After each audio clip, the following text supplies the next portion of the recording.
ये YouTube channel math solution में आपका स्वागत है।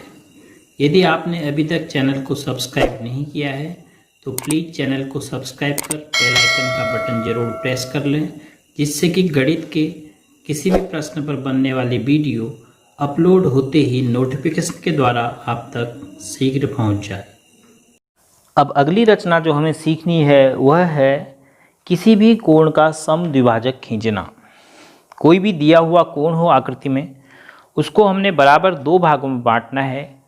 तो हम दो भागों में बराबर बांटने वाली रेखा किस प्रकार खींचेंगे, यह हमने सीखना है। तो सर्वप्रथम हम एक कोण बनाते हैं। कोण में दो भुजाएं होती हैं और दो किरणें आपस में झुकी रहती हैं। उस झुकाव को ही हम क्या कहते हैं, कोण कहते हैं।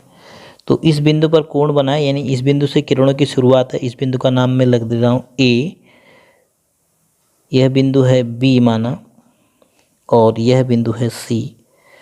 तो जो कोण बना है ए पर, कोण ए या कोण ए बी ए सी, तीन अक्षर में इसे कह सकते हैं। तो इस कोण का हमें समद्विभाजक खींचना है। तो किस प्रकार हम किसी कोण का समद्विभाजक खींचेंगे, इसके लिए हम प्रकार लेंगे। प्रकार को हम सही स्थिति में रखेंगे, दोनों भुजाओं को बंद करते हुए नोक और पेंसिल का लेवल बराबर करेंगे। उसके बाद जिस बिंदु पर कोण बना है उस बिंदु पर प्रकार की नोक रखते हुए कोण की दोनों भुजाओं को काटते हुए एक चाप खींचेंगे। तो देखो, नोक को रखा ए पर और कोण की दोनों भुजाओं, देखो इस भुजा को भी इस भुजा को भी ऐसे काटते हुए एक चाप खींचा। अगर आपको ये दिखाई नहीं दे रहा है तो मैं इसको थोड़ा सा डार्क कर देता हूँ। हालांकि आप जितना सफाई से काम करना चाहते हैं उसके लिए आवश्यक है कि आपकी रेखाएं, आपके चाप काफ़ी पतले होने चाहिए। अब चूंकि वीडियो में आपको स्पष्ट नहीं दिखाई देगा, इसलिए मैं उसको थोड़ा सा मोटा कर रहा हूँ। जिन दो बिंदुओं पर कोण की भुजाएं कट हुई हैं उनको आप नोट कर लीजिए। एक यह बिंदु है और एक यह बिंदु है। तो इन दो बिंदुओं पर कोण की भुजाओं को प्रतिच्छेद किया है चाप ने। अब आप यहां से लेकर यहां तक मेजर कीजिए। देखिए इतना कोण है, तो थोड़ा सा इसका आधे से अधिक लेते हुए,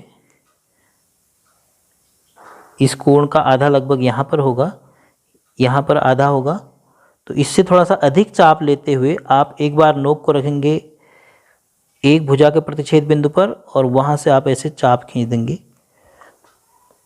फिर उसी प्रकार की नोक को बिना हिलाए हुए दूसरे भुजा के प्रतिच्छेद बिंदु पर ले जाकर एक और चाप खींचेंगे। अब दो चापों का जो प्रतिच्छेदन बिंदु है, यह अगर आप ए से मिला देते हो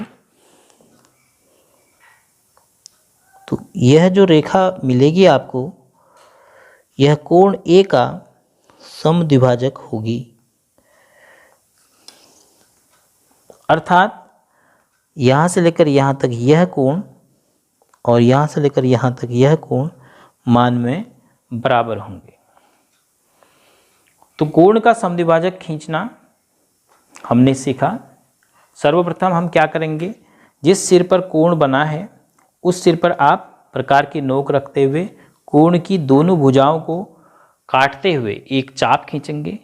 फिर दोनों भुजाओं के प्रतिच्छेद बिंदुओं पर प्रकार की नोक रख के कोण के आधे से अधिक चाप लेते हुए दोनों चाप जहाँ पर काट रहे हैं उस प्रतिच्छेदन बिंदु को ए से मिला देंगे। तो ए और इस बिंदु को मिलाने वाली रेखा कोण ए का समद्विभाजक होगी। अर्थात ए माना, इसको नाम में दे दूं डी, तो रेखाखंड AD या रेखा AD कोण BAC का समद्विभाजक होगी।